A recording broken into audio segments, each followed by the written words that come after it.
You're listening to Healing Broken Trust podcast with Brad and Morgan Robinson. If you want help healing, go to healingbrokentrust.com. Hi, guys. Hey.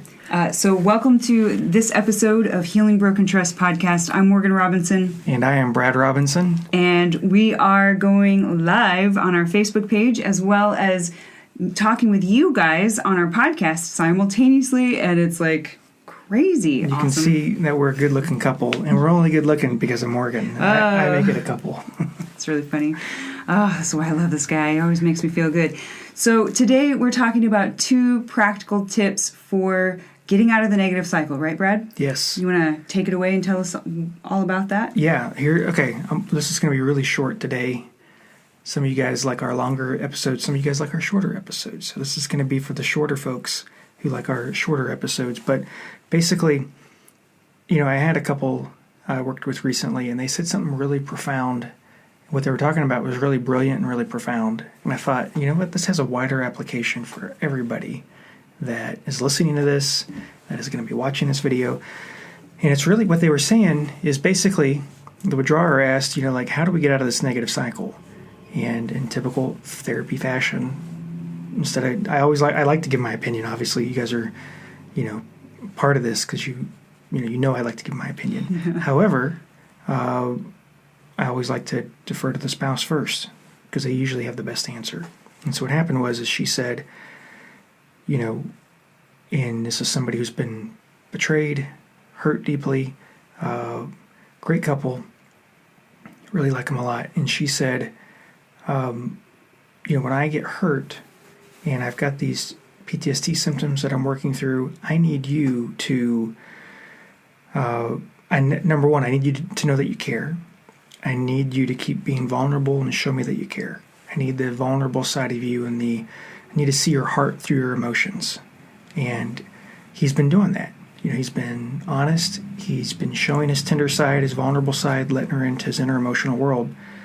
And she said, when I get really frustrated and, when I get triggered and the trauma hits me all of a sudden, what I need from you is I need you to just grab me, and I need you to figuratively shake me and say to me, stop, just let me hold you right now. And also I need you to say, I want you here, I need you here, don't go off. Don't attack me anymore, let's figure this out. And she said, I also need you not to take no as an answer.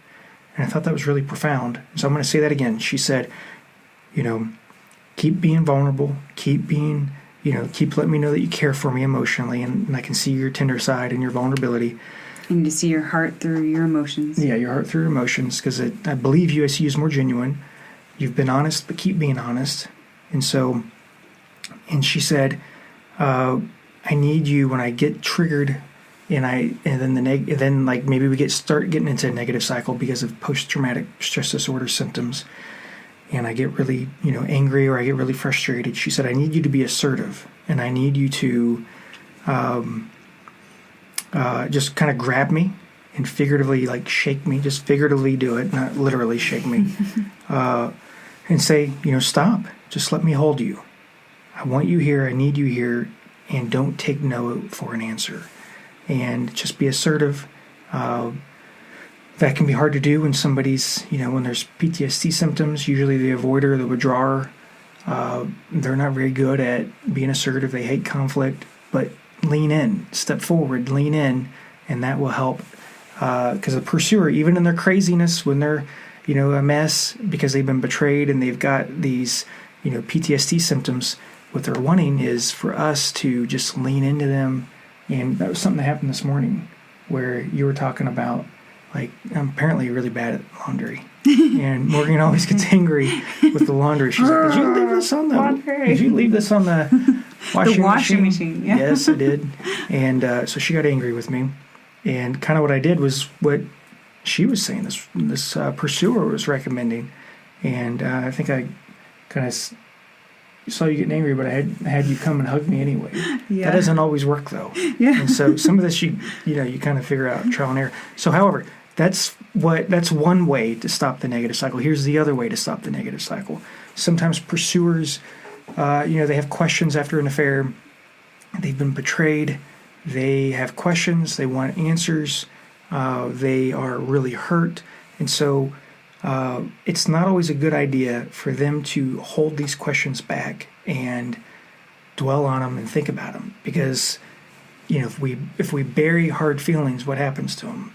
They eat us alive. They eat us alive, but, out can come a bigger negative cycle than a harder to manage negative cycle than what we needed. And so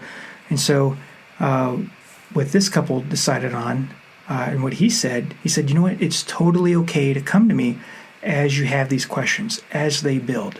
And what I liked about his answer is he was saying, I'm an open door. I'm here for you. I'm a shoulder for you to lean on. And so, you know what, I would say virtually anybody who got caught in an affair or who was a betrayer or involved in an affair would say, I would rather you come to me when it's kind of a smaller issue than when it's a bigger issue. Because when it's a bigger issue, there's an explosion in our negative cycle. There's anger that I find it really hard to not withdraw from and get defensive about. So what I need you to do is I need you to come to me when it's more of a small problem, when it's more manageable, and I won't turn you away. And so these are two things I want you guys to think about. I want you to do because they're going to help you work through the negative cycle. They're going to help you heal. And here's the other kicker. If you can get through this part, the honesty is really important, but this is also really important because it makes everything else so much easier to discuss. It makes working on the marriage so much easier. It makes everything else easier.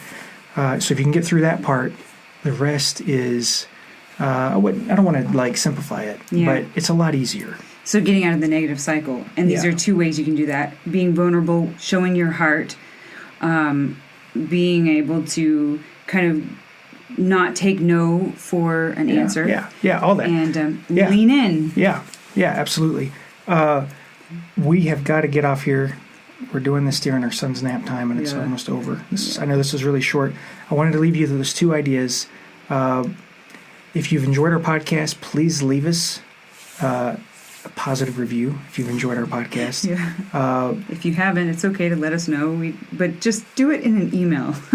Email us. Yeah, email us. Please. But most people like our podcast, and that's okay. So if you've enjoyed us, please leave us a review. Also, we're kind of changing things up a little bit. Yeah. I'm making an announcement without really discussing it first. So don't listen to me always about marriage stuff. No, you can. It's okay. I'm not. But anyway, he knows me. We're going to be changing things where, you guys can still come in and work with us one-on-one in a day retreat, but we're going to change things where you can also work with us weekly. Yeah. So we're going to be changing things where you can work with me weekly, a member of our team weekly, and wanted to let you know about that. So if you want to inquire, you can. Yeah. And where should they go if they want to inquire more? Yeah, if you'll go to healingbrokentrust.com, healingbrokentrust.com, that's where you can find resources, but also you can book a 2-hour appointment instead of a 7-hour appointment, or you can do the retreat, the intensive retreat, if you so wish to do that, you can. But you can also do a coaching call or come in physically for 2 hours if that is more... Or virtual. Yeah, that's what we're expanding to now. Where it's not, you don't have to come in. We're doing it virtually now. That's right. You don't have to come in. Anywhere you're at, you don't have to leave, and you don't have to travel, and you don't have to pay for that. Right. And so you can just stay home. We're going to do it virtually. That's what we're opening up, and you'll hear more about it from us. But if you're really wanting to start now, we can figure out something and get that for you. It's actually already set up. I set it up today. Okay, well, good. I don't want to make the whole podcast about that. Yeah. Here's the kicker. In summary, there's tips. These are some tips on getting out of the negative cycle. The key is slowing down. A big key, what I mean by slowing down is not letting our tendency to shut down get the best of us. Stopping, taking some deep breaths, controlling what's happening inside of us physically just by taking deep breaths, regulating our emotions, and also regulate our emotions not just to avoid shutting down, but regulate our emotions to not let anger get the best of us. That's going to be really hard, though, when we've been traumatized. And so these two tips that we said, again, just go through the third and final time, is as the withdrawer, if you can kind of figuratively just grab the pursuer, figuratively shake the pursuer, and say, hey, stop this. Just let me hold you. And do that from an assertive way without anger, but from a place of compassion and empathy, that will really resonate with a pursuer. And just say, I want you here. I need you here. Don't take no for an answer. Just keep, because I want to say this, like when people are hurt, our tendency when we're hurting is to push people away. Right. Our desire for connection hasn't gone away, but the pursuer the injured party will probably push you away, but they're going to do this, stiff arm you, but they're going to be waving you over. And what they're saying is, and what this person said is, don't take no for an answer. Keep coming. Even if I stiff arm you, still be assertive, still be gentle, still be, do that. Yeah. So sometimes avoiders have a hard time doing that, or the ones who are involved have a hard time doing that, because they think, oh my goodness, if I do that, I'm going to make things worse. That's not always the case. And I wouldn't say that's not always the case. I don't think that's really that likely. Because when you're persistent and you lean in, you are showing, I want to be here with you. Yeah, I care. I care. You matter. You matter. You're worth fighting for. I'm not shutting down. I'm being compassionate, but also saying, stay with me from a figurative place. The other kicker I would say is pursuers, when you come to the one who hurt you, or injured party, when you come to the one who hurt you, watch your tone, speak from a deep place in your heart. Obviously, I know that's hard to do, but watch the tone, because when people hear tone, they stop. And then, come to them when you have these questions, or come to them when you have these questions, or come to them when it's more or less kind of a smaller thing, instead of, the big explosion when the full triggers happened and the full meltdown has happened. It's just much easier to do. Yeah, and it'll give you practice. It'll help you practice. Practice on the small things, not on the big things. Yeah. Because the big things are challenging if you start there. And here's the kicker. You can do it. You can do this. And I have people all the time who are like shocked that I think they can do it when I work with them, and they're shocked that they did it. Yeah. Just recently had another couple where when they started therapy, the wife was like totally against it, totally like this last resort situation, and she met with her recently, raving fan, loved it, doing great. Of course, I know that, but people don't always know that. Yeah, sometimes they think that's they're hopeless. That's you though. That's you guys. Listening, watching this, you guys can do it. Frankly, honestly, I'm shocked when people can't do it. Mm-hmm. There are some situations where people can't, but it's few and far between, and